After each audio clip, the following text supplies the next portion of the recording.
Olha, antes de continuar aqui, depois de levantar toda essa ficha do Lula, vamos assistir já a um trecho do depoimento do Lula hoje à juíza Gabriela Hart, substituta do Moro. A gente está separando aos poucos, porque eles acabaram de sair pouco antes do programa, e a gente vai mostrando assim que a gente os tiver separadinhos. Mostra lá, Andrezão. Doutor, eu só queria perguntar para o meu esclarecimento, porque eu estou disposto a responder toda e qualquer pergunta. Eu sou dono do sítio ou não? Isso o senhor que tem que responder, não eu, doutor, e eu não estou sendo interrogada nesse momento. Quem me acusou. Doutor, e assim, senhor ex-presidente, esse é um interrogatório, e se o senhor começar nesse tom comigo, a gente vai ter problema. Então, vamos começar de novo. Eu sou a juíza do caso, eu vou fazer as perguntas que eu preciso para que o caso seja esclarecido, para que eu possa sentenciá-lo, ou algum colega possa sentenciá-lo. Boa, juíza Gabriela Hart. Quer dizer, beleza. ele já começou tentando desestabilizá-la emocionalmente, fazendo essa pergunta que, na verdade, como a gente estava comentando antes, é até secundária, porque houve as reformas, né, que são até o grosso ali das provas, não exatamente a propriedade do sítio, que também está envolvida aí no processo, Augusto. Se fosse outro, não precisa ser o Bolsonaro, não, imagine. Se fosse outro que começasse a dizer isso para uma juíza, o movimento feminista já estaria, né, se movimentando, se mobilizando pelo Brasil inteiro, porque só faz isso porque é mulher. E é o Lula que é machistão, né, metido a fazer brincadeiras grosseiras com qualquer mulher. Ele está fazendo isso realmente para ir para cima. Se essa juizeca, né, tão jovem, tal, deixa comigo, foi e levou o troco imediatamente. Se começar assim, vamos começar mal. E eu vou ter que tomar providência. É esse o recado que ela falou. Ou seja, o senhor é o réu. O senhor é o réu. Eu sou a juíza do caso. E não eles. Eu quero saber se eu sou dona do sítio. Aí, poderia falar o que disse o Zé Maria. Não, então vamos começar pela reforma. Não, tem que mandar calar a boca, que foi o que ela fez. Ela falou com elegância. Se começar com esse tom, a gente vai ter problema. É isso em aí. seguida, o advogado José Roberto Batóquio também partiu para o ataque e a juíza Gabriela Hart emparedou o advogado dizendo o seguinte: o senhor orientou seu cliente sobre o processo ou precisa sair para explicar? Muito boa também. E na sequência a juíza decretou: é o tempo de responder as minhas perguntas. Está claro? Está claro que não vou ser interrogada? Fecho aspas aí. Essas foram as declarações da juíza Gabriela Hart, já colocando a turma toda no seu devido lugar no começo do depoimento. O Lula que tem essas declarações sobre grelo duro, né, em relação às mulheres. Quero ver se ele vai sair desse depoimento também dando esse tipo de declaração. E como Augusto lembrou, a gente quer ver se vai ter a repercussão dessas feministas nas redes sociais em razão desse desrespeito de um réu com uma juíza no começo de uma audiência. Zé Maria Trindade. A arrogância do Lula é muito grande, né? Na condição de preso e já sentenciado em outro processo e durante tanto tempo de cárcere, né? A expectativa é que ele estivesse, pelo menos, mais humilde, né? Como todo cidadão submetido a uma determinação judicial. Não se comparece, né, numa corte judicial desta maneira, apontando o dedo, mais do que a fala, o gesto, né, dele de apontar o dedo para a juíza do caso. A juíza que está ali, ela foi muito clara, muito controlada ao dizer eu ou algum colega, mostrando para ele que não é uma pessoa que está ali. Quem está ali é a instituição judiciária, seja quem for. Seja Sérgio Moro, seja a juíza, seja outro, quem está ali é a instituição judiciária. E é essa instituição que ele tenta desrespeitar e tenta desafiar. E os juízes não podem aceitar, no Brasil inteiro, não é só nesse caso Lula, no Brasil inteiro, porque o juiz naquela condição, e é por isso que usa uma coisa que muita gente acha ridícula, aquela história da toga, daquele pano preto, aquilo ali é um significado para dizer que o que está ali é a justiça, e a pessoa que está usando aquela toga, usando aquele paninho preto, está em nome do povo, em nome da instituição, em nome da democracia. Não é uma pessoa contra outra pessoa. Essa juíza não tem ódio, não tem raiva, não tem amores por Lula. Ela tem amores pela Constituição, pelas leis, e é isso que tenta desenvolver. Então, assim, eu vi um Lula, de novo, arrogante, né? e de novo estou disposto a responder as perguntas como se fosse uma concessão. Não é uma concessão, isso não é uma entrevista a um jornalista que você escolhe. É a Corte Judicial, tudo bem que é a primeira instância, mas é a Corte Judicial. Eu vi o Lula de novo arrogante. Não é a primeira vez que eu vou dizer isso, porque eu sempre faço esse tipo de lembrete quando o Lula aparece num tribunal com essa arrogância. Imagine se a gente fizesse alguma coisa, mas olha, remotamente parecida e com essa atitude, nas várias audiências que todos nós aqui já tivemos, em processos absurdos movidos por delinquentes que ficam processando a gente, né? Porque o Brasil permaneceu por muito tempo do avesso, né? Era o bandido que processava quem não tinha culpa. A gente tem que aturar esse tipo de audiência, às vezes em companhia desses meliantes como Lula, e estava ali respondendo as perguntas e tal. Ele começa a conversa, né, tentando sempre individualizar, né, esse papo aí, porque ele não pode tratar como instituição. E ela fez exatamente,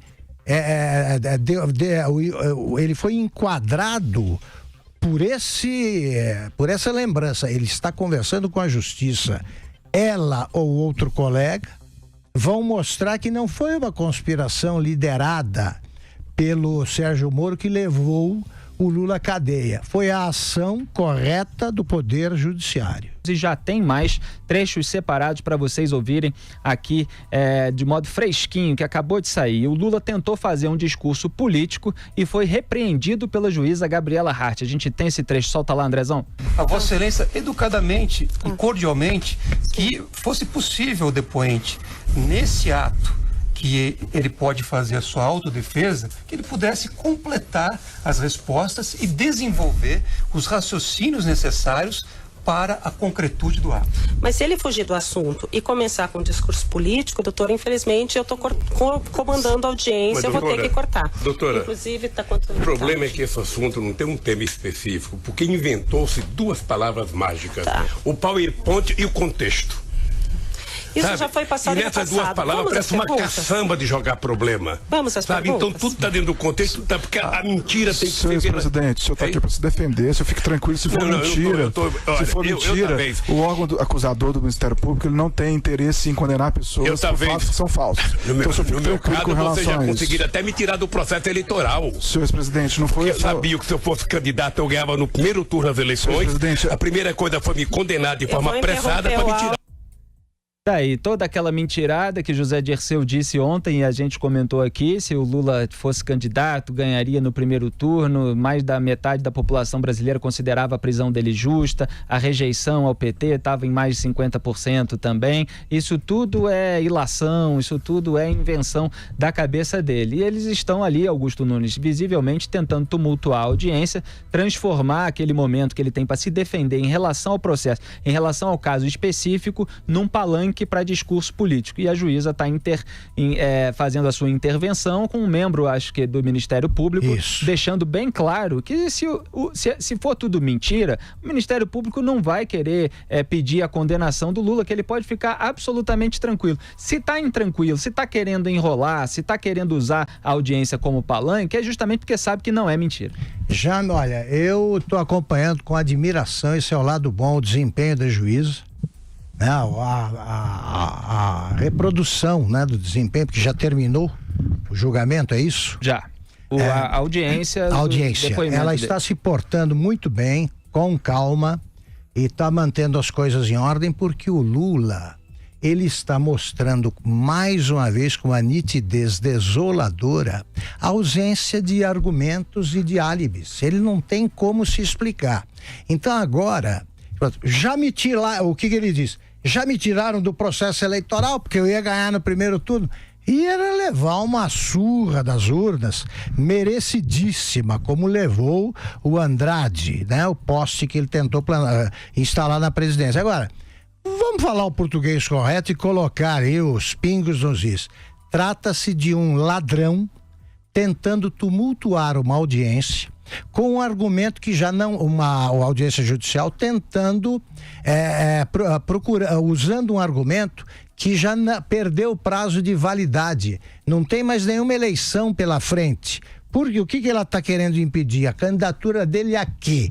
Só se for candidato a xerife de cela, que é isso que o Lula pode ser hoje, por ter se transformado num delinquente. E Zé Maria, mais uma vez, o Lula fica falando na hora que não é para ele falar, fica saindo do escopo da audiência e a juíza diz uma coisa e ele vai e desrespeita a juíza novamente. Olha, Felipe, isso aí é uma estratégia da defesa e uma conclusão de que já perdeu o caso de que ele será condenado, né? Ninguém tem dúvidas disso. E a defesa do ex-presidente, que já errou, mas não é burra, né? Sabe muito bem que isso é verdade, não tem mais jeito. Então a estratégia é tumultuar e levar isso aí para o campo político. Daí esse discurso agressivo, né, contra a juíza, você viu aí que ela cortou o áudio, não fomos nós que cortamos, foi a juíza que mandou cortar, porque ela está consciente de que isso iria ser reproduzido em veículos de comunicação, como agora que nós estamos fazendo em primeira mão. Então é o seguinte, é uma estratégia da defesa do ex-presidente Lula, que já tem conhecimento de que ele será condenado e parte agora para esse teatro, né, para tentar salvar ali uma versão em vez do fato de que ele deve mesmo ser condenado.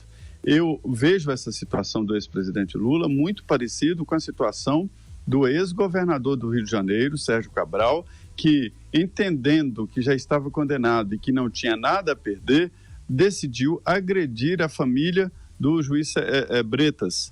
E aí, o que aconteceu? Ele tinha, sim, todo mundo tem muito a perder, e principalmente os condenados. O juiz determinou que ele fosse para um presídio isolado, né? E ele passou maus bocados, porque ficou, além de continuar condenado, ficou preso, ficou isolado, né, por conta de possível ameaça ao juiz Bretas, que estava no comando. Então, não é uma boa tática ameaçar ou confrontar o juiz do caso. Ele pode perder, inclusive, esta boquinha, que é uma vantagem, que é um privilégio, estar no Estado Maior, lá no equivalente ao Estado Maior, que é o comando da Polícia Federal. Ele pode ir para um presídio comum ou até ficar num isolamento, numa cela isolada. Então, não é bom fazer esse tipo de atitude.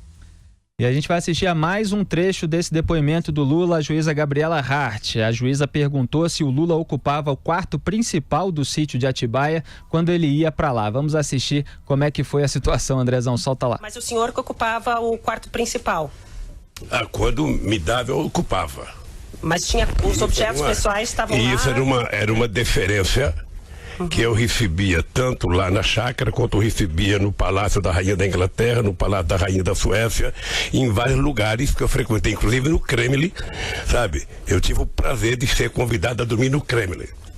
Eu não sei o que o Ministério Público viu de absurdo isso. Quer que explique? Eu explico. Explica para ele, Felipe. O Palácio da Rainha da Inglaterra foi construído e reformado por empreiteiras ligadas ao maior esquema de corrupção da história do Brasil? Não. Né? O Palácio da Rainha da Suécia foi reformado pela Odebrecht e pela OAS? Não. O Kremlin foi? Com certeza não. O que eu tô lendo aqui também, esse depoimento que vocês acabaram de ouvir, para usar exatamente os lugares aos quais o Lula se referiu, como se ele fosse um homenageado em todos esses lugares. Ele dormiu assim no quarto principal do Palácio da Inglaterra, do Palácio da Rainha da Inglaterra? Pois é. Ele dormiu no quarto dela, da Elizabeth. Será que existe esse capítulo na biografia da Rainha Elizabeth que a gente não conhece, Augusto? Pois é, isso aí é uma coisa para investigar, porque teria sido o primeiro, desde que existe a coroa britânica, a dormir no quarto da rainha. Isso aí é uma maravilha. Zé Maria Trindade, o cinismo fica explícito cada vez mais. E deixar lá sua adega, né? Deixar sua adega, deixar lá os medicamentos de uso pessoal da primeira-dama e os pedalinhos. E não que os pedalinhos tenham valor, como os petistas costumam dizer, mas é a simbologia. Se você deixa um objeto de uso pessoal num lugar que não é seu, está muito estranho. É até símbolo aquela história de quando a sua namorada ou seu namorado começa a deixar escovas de dente na sua casa, já significa casamento, né? Então, se você deixa escovas de dentes, deixa seus medicamentos de uso pessoal e manipulados, né, que for o caso e tal, começa a pagar a criadagem e tal, aí já é casamento, ou seja, a casa já é sua. Não há dúvida disso. A defesa não tem o que fazer, porque o processo está muito bem instruído, né? Não é só testemunha, não é só delação premiada, devemos reforçar muito isso. Não é fruto só de delação premiada, isso não é uma delação. Existem provas reais, né, documentais, e que mostram que o sítio era usado, independente de ser nominalmente em nome do presidente. Vou repetir, fica pior ele negar que o sítio é dele, fica pior porque aí entra a lavagem de dinheiro. Se ele tivesse admitido a corrupção, seria apenas a sentença de corrupção e não lavagem. Os que visitavam até recentemente o Lula, eles saíram de lá com aquela frase padrão, né? O presidente está tranquilo, tal. O Lula está caindo na real, é a ficha que começa a cair, ele está preso. Como leão na jaula. É isso aí, ele está mas à beira de um ataque de nervos. Ele caiu na real, porque ele descobriu agora que vai passar o que será apenas o primeiro dos muitos réveillons na cadeia. Ele vai virar o ano na cadeia e muitos outros. Também é só a primeira vez. A gente já assistiu a 3 trechos do depoimento do Lula, a juíza Gabriela Hart, substituta do Sérgio Moro, no caso do sítio de Atibaia. Você que chegou agora, fique sabendo que a nossa íntegra do programa vai ficar disponível, como sempre, em jp.com.br/pingadas, depois que o programa terminar. Mas agora você continue com a gente, porque tem novos trechos que a nossa produção já separou. Como não podia deixar de ser, o Lula falou da dona Marisa Letícia. Será que ele já está colocando a culpa na falecida de novo, Andrezão? Solta aí. O senhor soube que as primeiras reformas foram feitas no sítio, uma parte pelo senhor Fernando para usar e outra parte a pedido da dona Marisa? Eu nunca... Veja, eu tenho muita dúvida se a dona Marisa pediu para fazer a reforma. Tenho muita dúvida. Como ela não está aqui para se explicar, eu fico com a minha dúvida. Eu, sinceramente... O senhor Goulart e o senhor Aurélio, que foram ouvidos essa semana, relataram que eles foram junto com dona Marisa. Agora ficou fácil citar o nome da dona Marisa porque ela morreu. Tá. Então agora... É muito fácil de ver. Então o senhor não acredita que o senhor Goulart eu sinceramente não acredito porque o senhor Aurélio, o senhor Goulart, eu não acredito porque eu não acredito que a dona Marisa tivesse efetivamente relação para pedir para uma empresa fazer obras. Tá. E também porque não era dela. Tá aí, o Lula não sabe de nada em relação às atitudes da dona Marisa Letícia, a quem ele atribuiu, no caso do triplex do Guarujá, as responsabilidades por todas as decisões. Ele tomava todas as decisões e lá ela fez pedido para a empresa, segundo o marido. Ele diz, não, então ela se entendeu com os caras, ela que falou, ela cuidava disso, etc. Agora é o seguinte, o Lula acaba de incluir na conspiração o Fernando Bittar, porque o Fernando Bittar disse que a tia Marisa que tinha pedido essas coisas, resolvido essas coisas e ia pagar. Então, como é que é? Se ele não acredita, o Lula, ele acha que o Fernando Bittar também mentiu? Tá ficando muito grande e extensa demais essa conspiração para que um completo idiota, consiga acreditar no que o Lula tá falando. É isso aí. José Maria Trindade, algum comentário? Sim, olha, ficou muito claro de que ela pediu e que ele sabia, né? Em alguns trechos dos depoimentos, existem lá a indicação de que a Letícia queria que o Lula, segundo relatos, né, queria que ele encontrasse o sítio pronto e quando, numa conversa no Palácio do Planalto, o Lula assentiu de que sabia que tinha a ideia de que isso estava sendo preparado para ele, o sítio. E dava um grau de impunidade tão grande. Eu já disse aqui que o pior do Brasil em termos de segurança pública e em termos de corrupção é de que as pessoas acham que não serão alcançadas pela lei. Isso é um sentimento de impunidade tão grande que permite que as pessoas considerem normal receber propina, seja lá em forma de quê? De presente ou de dinheiro vivo. Para mim não faz diferença, porque o dinheiro saiu da empresa, né, para pagar a reforma do sítio. E depois entrou na empresa através de dinheiro público. Quer dizer, na verdade, já que o dinheiro não tem como rastrear, né, é fungível, então assim, é o mesmo dinheiro que saiu dos cofres públicos, foi para a Odebrecht, e a Odebrecht fez a reforma. Então a reforma foi feita com dinheiro público e isso é ilegal, é crime, e ele está diante de uma juíza para responder, para ser condenado. Isso é normal. Seria normal se não houvesse o sentimento de impunidade que essas pessoas têm. Isso que provoca assusto, que assusta e provoca espanto. Eu acho que está sendo, aí, pelo que eu vi, foi, né, o mais desastrado dos depoimentos do Lula, porque é impressionante como ele está colecionando as negativas que confirmam, né? O modo que a argumentação que ele está usando, argumentação entre aspas, para negar a verdade, só servem para deixar definitivamente claro que ele está mentindo. Exatamente. Durante o interrogatório, o Lula disse também que pensou em comprar o sítio de Atibaia para agradar a dona Marisa.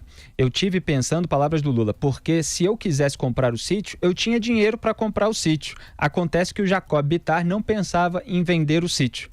Quer dizer, era muito mais fácil você usufruir do sítio como um beneficiário, enquanto as reformas estavam sendo feitas pelas empreiteiras que tinham interesse em agradar o Lula, porque tinha contratos públicos, do que você gastar dinheiro comprando. Mas aí no depoimento ele fala, não, eu pensei em comprar, mas não estava à venda. Ele falou Jacó, Felipe?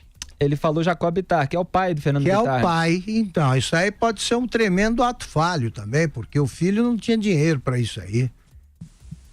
E também o Lula disse que passou a frequentar menos o sítio de Atibaia por causa do câncer, né, por causa da doença que ele teve, e o Fernando Bittar, que é o proprietário formal do sítio de Atibaia, disse o oposto. Então já está havendo contradições aí nos depoimentos. E o que eu quero chamar a atenção também, Augusto, é que quando o Lula coloca dúvida sobre a Marisa Letícia ter pedido as reformas, quer dizer, não é que ele está culpando diretamente, quer dizer, atribuindo a ela diretamente a responsabilidade pelas decisões, como ele fez no caso do triplex do Guarujá, mas ele está tirando das costas dele, quer dizer, se alguém fez o pedido, foi a Marisa Letícia. Nem isso eu tenho certeza, mas quer dizer, eu não tenho nada a ver com isso. Quer dizer, é um explorador de cadáveres, né? Em qualquer direção. Ele fala o que lhe convém para escapar e não está nem aí para a mulher morta. Mas olha, Felipe e Augusto, a lei anticorrupção, ela é tão assim clara e ela é tão exigente que não tem essa de contrapartida nem nada. A simples promessa, a simples proposta de corrupção já configura, de vantagem indevida, né, como se chama. Já é crime, exatamente. E o Lula, mesmo não sei se ela pediu, se ela teria essa autonomia para definir coisas tão importantes no casal, né? Mas se ele sabia, e no processo está comprovado que ele sabia das reformas, ele sabia quem estava fazendo a reforma e sabia de que forma, né? Já está configurado. Ele está sem defesa, viu? Não é porque o depoimento está desastrado, é porque o desastre foi lá atrás ao permitir que isso acontecesse. Exatamente. E como é que um presidente da República não sabe se a sua mulher faz pedidos a um empreiteiro que tem contratos públicos com a Petrobras? Quer dizer, que autonomia é essa? Não, e não que a mulher tem para conversar com as pessoas ligadas ao governo, fazendo pedidos para gastos pessoais que beneficiam o casal. Ele não acredita. É por isso que eu estou dizendo, Zé, e repito, que é desastrado mesmo pelo seguinte. Claro, você tem toda a razão. O erro original foi ter cometido o crime. É daí que vem as consequências. Mas o Lula está se enredando numa argumentação tortuosa que deixa muito claro que ele não tem nada a dizer a respeito. Ele, um bom criminoso, prepara algum álibi. Ele está se atrapalhando todo, porque dá a sensação de que ele nem soube o que disse à justiça o Fernando Bittar. Exato. O Fernando Bittar já desmentiu isso aí que ele está dizendo. Então eu digo desastrado neste sentido. Ele não se preparou para isso aí. Não leu. A gente tem mais um trecho. A defesa é a última a falar no processo exatamente para se defender dos outros. Dos outros depoimentos. A defesa tinha que alertar. Porque é o último, né? Falou, agora chega, agora vão julgar. E a gente tem mais um trecho do depoimento do Lula à juíza Gabriela Hart, um trecho no qual o Lula voltou a atacar o Ministério Público Federal, um dos esportes favoritos dele. Solta aí, Andrezão. Eu, quando vi o PowerPoint, eu falei pro PT, se fosse presidente do PT, pediria para que todos os filiados do PT no Brasil inteiro, prefeito, abrisse processo contra o Ministério Público para ele provar o PowerPoint. O senhor está intimidando a acusação assim, senhor presidente. Por favor, então, vamos mudar o tom. O senhor está intimidando, o senhor está instigando, e o senhor está intimidando a acusação. Eu não vou permitir. Doutor, próxima pergunta, por favor. Eu não estou intimidando. Próxima pergunta. Eu não estou intimidando. Eu só estou apenas contando um fato verídico. O senhor está estimulando os filiados ao partido a tumultuarem o processo e os trabalhos. Se isso aconteceu, o senhor será responsável. Isso era 3 anos atrás. Se isso aconteceu, o senhor lamentavelmente não fizeram. Silêncio. Se isso acontecer, o senhor será responsável. Gabriela Hart se impondo aí na audiência, no depoimento do Lula, que obviamente está aproveitando essa audiência para dar vozes de comando também aos seus correligionários. Augusto. Eu falaria para o PT, ele não fala nada com o PT, ele não conversa sobre isso, ele dá ordens o tempo todo, é o dono do PT. Se eu fosse presidente do PT, como se não comandasse o PT de dentro da cadeia. Exatamente, é como se ele não estivesse recebendo ainda agora o candidato que ele inventou. Exatamente. Ele precisa consultar muita gente no PT. Zé Maria. A juíza tem razão, né? Já foi muito usado, inclusive por um juiz no Rio Grande do Sul, né? Esse excesso de processos para obrigar um jornalista a se deslocar e ficar o tempo inteiro se defendendo em várias comarcas, em vários municípios, porque houve o estímulo de várias pessoas entrarem em vários lugares contra uma determinada pessoa. Isto é litigância de má-fé e isto é uma forma de se usar a justiça para ameaçar outras pessoas. É o caso aí que o Augusto falou de pessoas não sérias que acabam processando jornalistas. É uma estratégia muito usada para tentar evitar para calar, né?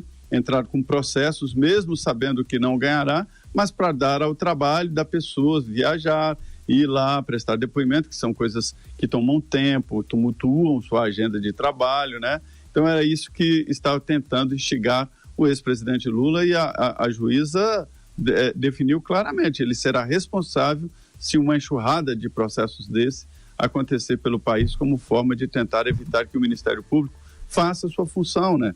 É para isso que existe o Ministério Público.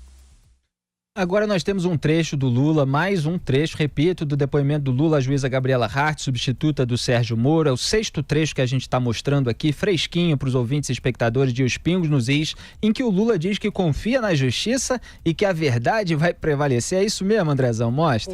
Doutora, eu na verdade gostaria de falar outra vez o que eu já falei aqui para o doutor Moro numa audiência. Já falei, ou seja, o primeiro processo que eu fui vítima aqui é uma farsa, uma mentira do Ministério Público com PowerPoint. A segunda é outra farsa, sabe? E eu tô pagando esse preço. Tá. Eu vou pagar porque eu sou um homem que crê em Deus, creio na justiça e um dia a verdade vai prevalecer. O que está acontecendo? Eita, ainda falou em Deus, tá parecendo Fernando Haddad no segundo turno da eleição. E eu sei em qual justiça que o Lula acredita. É aquela daqueles 3 da segunda turma do STF que soltaram José Dirceu 2 vezes. Deve ser essa em que ele acredita. Qual é a verdade que vai aparecer? Qual é a verdade? Que o sítio não era dele, que não houve reforma pedida por ele e pela Marisa. É porque os fatos estão dados, né? Ele tá dizendo qual é a verdade dele. Ele não tem nada a ver com isso. É essa verdade que vai aparecer. É conversa de cadeieiro, né? Como diz o Zé Dirceu. Agora a gente mostra mais um trecho, o 7º aqui no programa, em que o Lula diz, essa é engraçada, eu já levanto aí esses 2 trechos para o Zé Maria comentar, que o Lula diz que nunca quis saber quem fez as obras no sítio. O Lula nunca quer saber de nada que beneficia ele. Nada. Quer dizer, tem gente lá fazendo, é como se tivesse gente lá fazendo o trabalho sujo, ele não sabe de nada. Se descobrirem que o trabalho sujo foi feito, Augusto Nunes, é isso. Nunca quis saber e tal, imagina. Não sabe nem onde fica. Andando no barquinho, no pedalinho, aproveitando tudo. Eles já me levavam, me punham num carro e me levavam, nem sei onde fica Atibaia. Exatamente. Solta aí, Andrezão. No início do depoimento, o senhor ex-presidente falou que tomou conhecimento dos fatos pela imprensa. Em diversas oportunidades, ele disse que tomou conhecimento pela imprensa. E eu pergunto, após o senhor tomar pela imprensa o conhecimento, o senhor perguntou ao Mulay o porquê que ele fez as obras ou quis pagar pelas obras? Nunca perguntei nem pro Mulay, nem pra ninguém. Nem pro senhor Fernando Bittar? Eu não sou daquele cidadão que entra na casa dos outros e vai abrindo a geladeira. O senhor ex-presidente. Ora, eu respeito, o cara tem a propriedade. O cara me emprestava a propriedade. Eu usava a propriedade. Eu vou ficar perguntando o que você fez. O senhor ex-presidente. O que fez. Isso não faz parte. O senhor perguntou isso pro senhor Fernando Bittar? Nunca perguntei. O senhor perguntou, conversou isso com... também nunca me falaram. Ok. Eles é que deveriam tomar a iniciativa e me falar. Como ele não tinha obrigação de me falar, eu não tinha obrigação de perguntar. Tudo bem. Tem um tipo de gente xereta, né? Tem um tipo de gente que chega na casa dos outros, quer perguntar quem fez aquilo, quem comprou aquilo. Sabe? Eu não faço. Ele não é xereta, gente. Tem um pacto de silêncio. Eles não me contam e eu não fico sabendo de nada. Agora, a frase mais engraçada é essa de que eu não sou do tipo do sujeito que entra na casa dos outros e vai abrindo a geladeira. Não, o Lula usa a geladeira, usa a piscina, usa a sauna, usa o campo de futebol, usa o lago pra andar de pedalinho, instala uma cozinha, uma adega, retrato na parede, só isso. Quando você tem uma adega inteira, Augusto, pra que você abre a geladeira?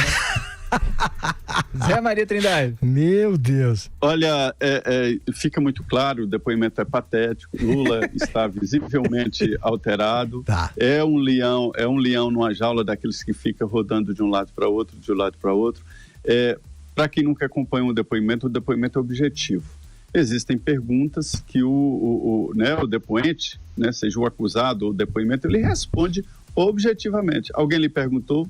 Não, senhor, ninguém me respondeu. Perguntei sim, e ele me respondeu isso. É isso que é um depoimento. Claro. Depoimento não é um debate, o último debate de TV para a disputa presidencial, onde as pessoas falam mil coisas que não o que foi perguntado. Um depoimento na justiça é uma situação objetiva, onde todos estão ali para provar a sua inocência e não para levantar teses e falar de fábulas. Então, é uma demonstração clara de que Lula está encurralado e ele sabe disso. Os advogados dele já sabem da situação, então tentam agora ficar fazendo essas voltas e essas tentativas, né, de evitar de colocar o rei nu e mostrar que existem provas. Então, esta ideia de fugir das perguntas é uma comprovação, a justiça sabe disso, os juízes estão acostumados com esse tipo de gente, né?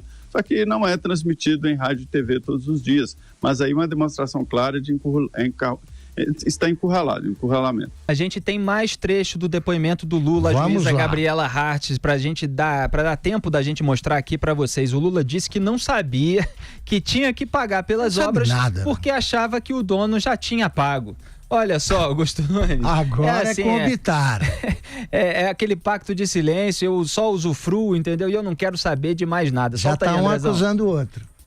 O senhor, depois que tomou conhecimento que essas obras foram feitas pretensamente para o senhor não quis procurar as pessoas para pagar por elas, o senhor confirma? As obras não foram feitas para mim. Ok. Portanto, eu não tinha que pagar porque achei que o dono do sítio ia pago. Mas o dono do sítio falou que não ia pagar porque achou que o senhor ia pagar. Mas ele falou...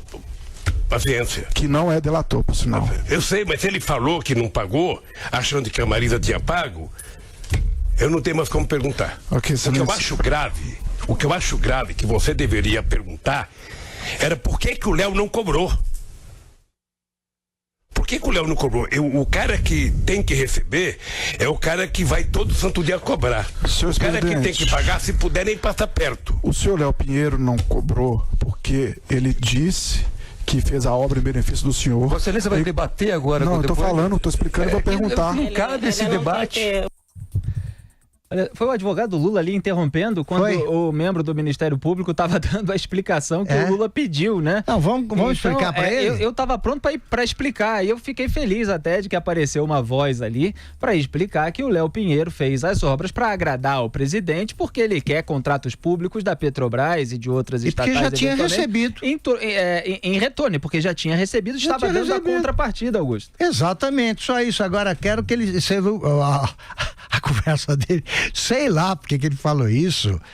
O Bittar disse que achava que o Lula tinha pago. E o Lula disse que achava que o Bittar tinha pago. Aí fala, sim, mas o Bittar disse isso, senhor. Ah, bom, não sei por quê. Tá Zé bom. Maria Trindade, Fala, Zé. Um coloca a culpa no outro. Eu acho constrangedora essa situação, né? Afinal, foi um ex-presidente, né? Um ex-presidente da República falando a situação dessa, em vez de confessar logo. Sabe o que o Lula tinha que fazer para ele salvar a sua biografia? Era confessar logo, roubei mesmo, eu peguei mesmo, achei que não seria descoberto, mas infelizmente fui descoberto, quero que a justiça me aplique a pena e pronto. E outra coisa, a ideia que ele tem de mundo, a ideia que ele tem de brasileiros e de nós, é a ideia dele, de que todos passam longe de quem deve. Eu não fico longe de onde eu devo. Eu faço a questão de pagar quando eu devo. Eu não fico correndo de cobrador, como o Lula disse aí, com a maior naturalidade do mundo. Eu, pelo contrário, eu procuro, quando eu estou devendo alguém ou algum trabalho que fizeram na minha casa, ou enfim... É uma condição natural. Se você deve pagar, ir atrás. Não pode esperar o cobrador bater na porta e dizer, olha, vim assim. Não, você tem que se antecipar. E aí, que história é essa da obra? E quanto que é? E tal. Na minha casa não entra absolutamente ninguém sem eu saber quanto vou pagar e por quanto tempo vai demorar o trabalho. Quer dizer, é uma ideia esquisita que ele tem de mundo e de brasileiros. Por outro lado, a gente vê claramente a continuidade dele encurralado. E a ação do Ministério Público ali também é que faltou paciência, né? De dizer, olha, eu vou te explicar. Não precisava. Pois é, tá tudo muito bem explicado e qualquer coisa a gente completa aqui. Agora o Lula disse também que nunca foi tão fácil ser ladrão no Brasil. É isso mesmo, Andrezão? Solta aí para todo mundo ver. Nunca foi tão fácil ser ladrão nesse país. Você rouba, aí depois você faz uma delação e fica com 1/3 do roubo ou 2/3 do roubo. Tá, mas então aconteceu. Eu não sei se se não houve pagamento de propina, de onde eu quero saber se encontraram o dinheiro do Vacari no exterior. Eu quero saber se encontraram conta do PT no exterior. Por isso, quando aqui um cidadão vem aqui acusado, fazendo delação, que grita, olha, era tudo do caixa do PT, era tudo do caixa do PT, ele está mentindo. Tá aí o Lula falando com muito conhecimento de causa, Augusto Nunes. Nunca foi tão fácil ser ladrão no Brasil, tá certo. Isso vai bombar, eu já teria feito uns 5 meses. Exatamente. Que frase poderosa, mas né? Olha bastante só, emblemática. Estamos tirando do contexto? Não, né? Separa isso aí e solta. Depois ele ainda fala, você rouba e tal, aí ele se refere aos delatores. Cadê o dinheiro, não sei o quê? Ele desafia. E aí ele fala de outros crimes que serão também alvo de investigação, que é o caso de dinheiro no exterior e tal. Caberia a juíza dizer, não... E é ele que quer saber, né, Zé? Ele é que quer saber, não é a gente. Tá bom. Exatamente, ele faz aquela pergunta retórica que é para intimidar, que é para fingir que nada disso existe, como se isso não estivesse sendo investigado e como se as pessoas citadas por ele já não tivessem sido condenadas ou estão investigadas em outros crimes também, né?